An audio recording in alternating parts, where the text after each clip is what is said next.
Jangan lupa untuk subscribe YouTube channel Metro TV News dan nyalakan notifikasinya. Pelaksanaan ibadah haji tahun ini berbeda lantaran digelar di tengah pandemi COVID-19. Pemerintah Arab Saudi hanya memberi izin 1.000 orang untuk melaksanakan ibadah haji dan 13 orang diantaranya warga negara Indonesia.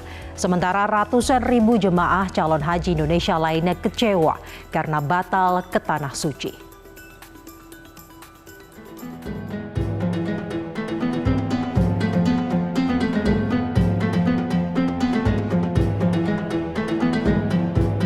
Inilah suasana tawaf di Masjidil Haram pada musim haji tahun ini. Pelataran Ka'bah terlihat lengang dan jemaah berbaris rapi melaksanakan tawaf dengan protokol kesehatan. Suasana ibadah haji di tengah pandemi jelas berbeda dibandingkan tahun-tahun sebelumnya. Pemerintah Arab Saudi hanya memberi izin 1.000 orang untuk melaksanakan ibadah haji. Sekitar 700 diantaranya adalah ekspatriat yang sudah bermukim di Saudi. Pemerintah Saudi juga mensyaratkan calon jemaah melakukan karantina mandiri selama 2 minggu setelah dinyatakan lolos seleksi. Mereka juga harus lolos dari tes COVID-19 sebelum memasuki kota suci Mekah. Mendaftar lewat webnya Wazaratul Hajj wal Umrah atau Kementerian Haji dan Umrah, termasuk semua perwakilan kedutaan asing juga mendaftar lewat web tersebut. Kemudian setelah itu ada seleksi karena salah satu syaratnya adalah usia 20 tahun sampai dengan 50 tahun dan belum pernah haji. Kemudian ada jawaban dari Kementerian Haji dan Umrah yang langsung dikirimkan ke nomor handphone mereka masing-masing.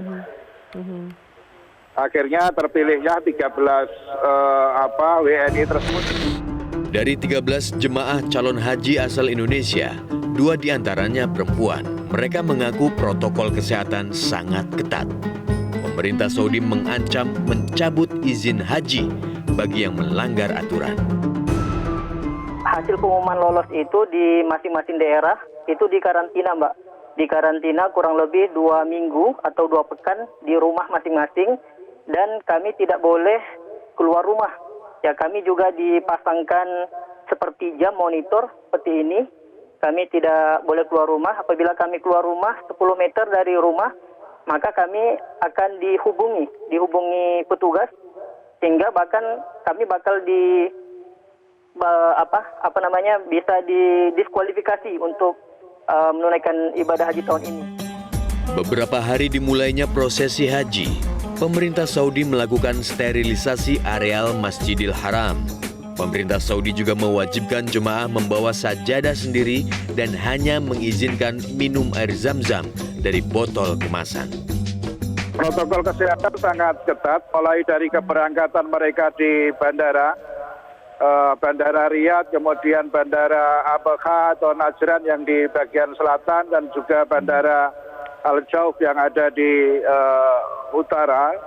Jadi protokol-protokol ini sangat ketat sekali, termasuk mereka dites lagi. Pembatasan jumlah jemaah calon haji tahun ini membuat banyak calon haji kecewa. Salah satunya Buludin Daeng Lurang, warga Takalar, Sulawesi Selatan yang telah antre 10 tahun untuk melaksanakan rukun Islam kelima. Gara-gara COVID sehingga keberangkatan haji pada umumnya jemaah haji Indonesia pada umumnya dan pada khususnya jemaah haji Takalar tidak jadi berangkat. Jadi kita merasa sedih karena sudah sekian tahun kita ini menunggu sampai waktunya tertunda. Seperti Buludin, ratusan ribu jemaah calon haji lain yang dijadwalkan berangkat tahun ini dipastikan kecewa. Namun keputusan pemerintah itu merupakan bagian dari upaya mencegah penyebaran wabah corona. Dan pemerintah Saudi pun ternyata menutup pintu untuk jemaah calon haji yang datang dari luar negaranya.